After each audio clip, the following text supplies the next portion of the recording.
राधे राधे सभी को। तो आज मैं बात करूंगी मार्गशीर्ष महीने के बारे में। अभी जो चल रहा है वो मार्गशीर्ष महीना शुरू है।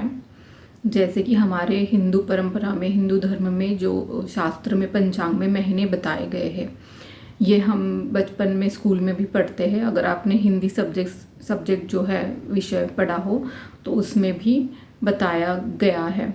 हिंदू पंचांग का आरंभ जो होता है वो चैत्र महीने से होता है। मार्गशीर्ष का महीना उसमें अत्यंत पवित्र माना जाता है।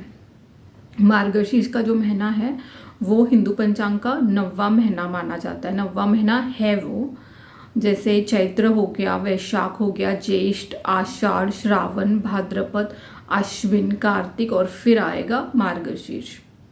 इसे अग्रहायण का महीना या आम बोलचाल की भाषा में अगहन का महीना भी कहा जाता है। जितने महीने हैं उसमें सर्वाधिक पवित्र महीना हिंदू शास्त्रों में मार्गशीर्ष को ही माना गया है।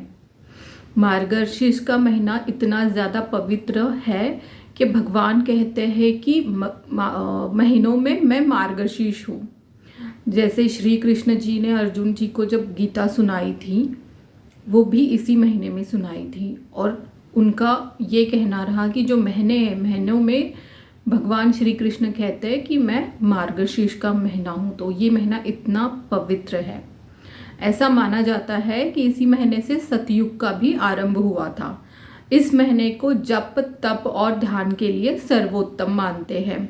और इस महीने में पवित्र नदियों में स्नान करना भी अच्छा माना जाता है। इस महीने में सभी मंगल कार्य होते हैं। जैसे अभी चातुर्मास था, कार्तिक महीने तक तो जब देव उठनी एकादशी, देवोत्थान एकादशी थी, तब तक तो चातुर्मास रहा। देव उठनी एकादशी और तुलसी विवाह के बाद सारे मंगल कार्य शुरू होते हैं।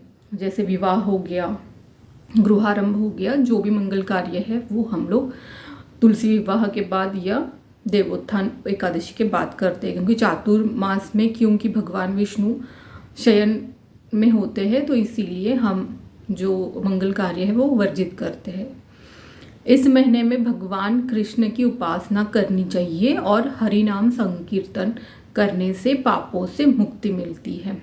जैसे कि आप सभी जानते ही हो, सतयुग हो गया, त्रेता युग हो गया, द्वापर युग हो गया और कलयुग हो गया। तो द्वापर युग में होम हवन यज्ञ, मूर्ति पूजा से भगवान जी को प्रसन्न किया था। और कलयुग में ये कहा जाता है कि जितना ज़्यादा आप नाम जाप करोगे, हरि नाम संकीर्तन करोगे, तो उससे आपके पापों का नाश होगा और पापों से मुक्ति मिलेगी और जैसे आपको मोक्ष भी प्राप्त होगा उससे।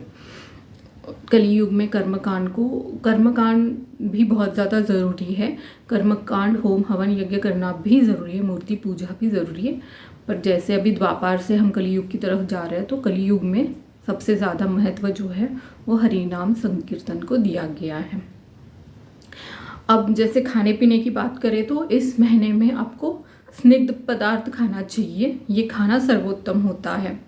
जैसे घी हो गया, घी से बने पदार्थ जो भी हो गए, लड्डू हो गए, कोई भी मिष्टान हो गया।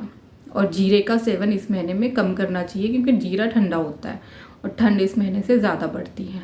इसी महीने में भगवान श्री कृष्ण ने अर्जुन को गीता का ज्ञान दिया था। जैसे कि मैंने आपको भी कहा, तुलसी के पत्तों का भोग जो है इस महीने में क्या रोज़ ही आपको लगाना चाहिए श्री कृष्ण जी को, भगवान जी को।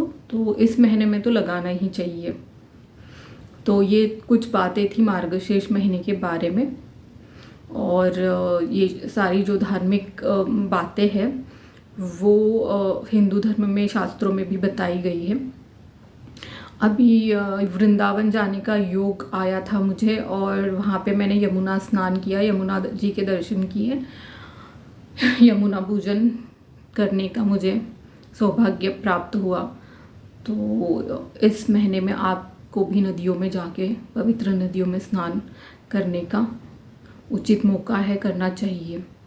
तो ऐसे ही कुछ छोटी छोटी सी जो हम रोज़ के जीवन में अपना सके, ऐसी जो जानकारी है जो हम कर सकते हैं, हमारे ही बताए हुए हम हिंदू धर्म में शास्त्रों में बताए हुए कुछ छोटे छोटे उपाय कहिए या छोटी छोटी चीज़ें हैं जो हमें ये पता है, हमारे दादा दादी, नाना नानी हमें बताते थे लेकिन अब कहीं जेनजी का जनरेशन आया है और हम भूलते जा रहे हैं। तो यही छोटी छोटी बातें मैं बताने की कोशिश करूँगी। अगले ब्लॉग में मिलती हूँ मैं आपको, तब तक के लिए धन्यवाद।